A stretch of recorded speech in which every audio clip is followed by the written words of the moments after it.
नमस्कार, स्वागत आहे तुमचे आमच्या चॅनेलमध्ये। आवाज महामुंबईचा, शोध बातमीचा, कौल मनाचा।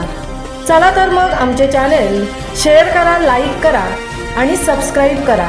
धन्यवाद। रायगड किल्ल्यावरील विकास कामांना गती मिळण्यासाठी कच्चा माल गडावर नेण्यासाठी एअरलिफ्टिंगचा वापर करावा।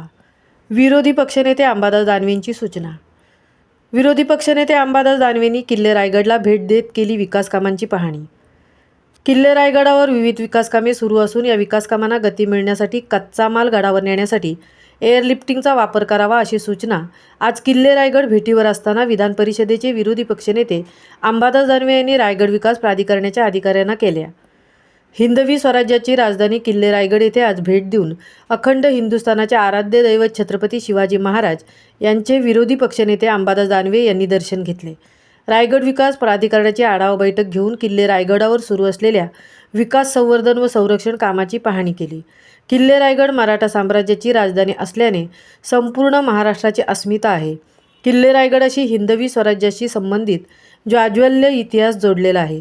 छत्रपती शिवाजी महाराज आणि हिंदवी स्वराज्याच्या इतिहासाला अनुसरून किल्ल्यावर सुनियोजित विकासात्मक कामे करा अशा स्पष्ट सूचना त्यांनी संबंधित अधिकाऱ्यांना दिल्या। तसेच विकास कामे जलद गतीने होण्यासाठी नौदलाशी बोलून कच्चा माल गडावर एअरलिफ्टिंग करण्याची आवश्यकता असून याबाबत मुख्यमंत्री यांना सूचना करणार असल्याचेही त्यांनी सांगितले। रायगड विकास प्राधिकरण अंतर्गत होत असलेल्या कामांची पाहणी, छत्रपती शिवाजी महाराज यांच्या पुरातत्व वास्तू संग्रहालयाची राज्याभिषेक राजदरबाराची पाहणी यावेळी दानवे यांनी केली। याप्रसंगी कार्यकारी अभियंता सलोनी निकम, प्रांताधिकारी ज्ञानोबा बानापुरे, तहसीलदार महेश चितोळे, रायगड विकास प्राधिकरण RDA वरुण भामरे, शिवसेना दक्षिण रायगड संपर्क प्रमुख नागेंद्र राठोड, जिल्हा प्रमुख नंदुशेठ शिर्के, माजी नगराध्यक्ष स्नेहल जगताप, उपजिल्हा प्रमुख पद्माकर मोरे, विधानसभा प्रमुख अमित मोरे, विधानसभा संघटक धनंजय देशमुख, सुभाष मोरे, आशिष पळसकर, स्वीटी गिरासी, सारिका पालकर व निलेश धुमाळ उपस्थित होते।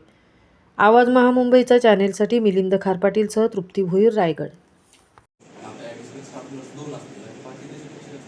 त्या दिवशी पण 4 पेशंट होते, 5 पेशंट होते, एकच डॉक्टर, पण तुम्ही दुसरं बोलवणं गरजेचं होतं ना। आणि जेव्हा आपण मला पहिला फोन 1 वाजून 18 मिनिटांना आला मॅडम, हे सगळे स्टाफला फोन केले आणि जे पोहोचले ते सगळे आहेत। आणि नंतर मी त्याच्यानंतर मी प्रायव्हेट फिजिशियन बोलून घेतले सर, कारण पेशंटची कंडिशन अशी होती, जर आम्ही इथे ट्रीटमेंट केलं नसतं स्टेबल केसवर शिफ्ट करू शकत नाही ना, ते पोहोचलं तरी पाहिजे ना पुढं। काय आपल्याला काय केलं इंजेक्शन त्यांना सगळं देणं गरजेचं आहे।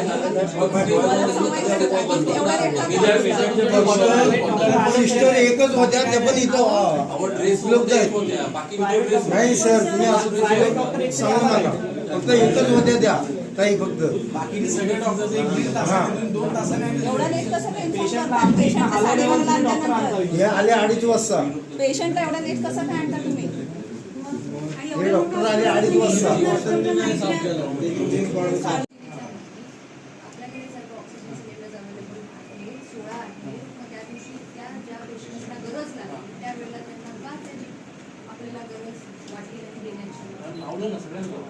नाही, 2 तास आमचे पेशंट असेच होते। मी होती तिथे, ते हा पण होता, मी त्या दिवशी ते एकूण औषध बाहेर दिले, सगळे बंद होते औषध बंद झाले। इमर्जन्सी जे लागणारे सगळे इंजेक्शन आहेत, मेडिसिन टॅबलेट आणि ऑक्सिजन सिलेंडर 16 सिलेंडर स्टोरेज आहे।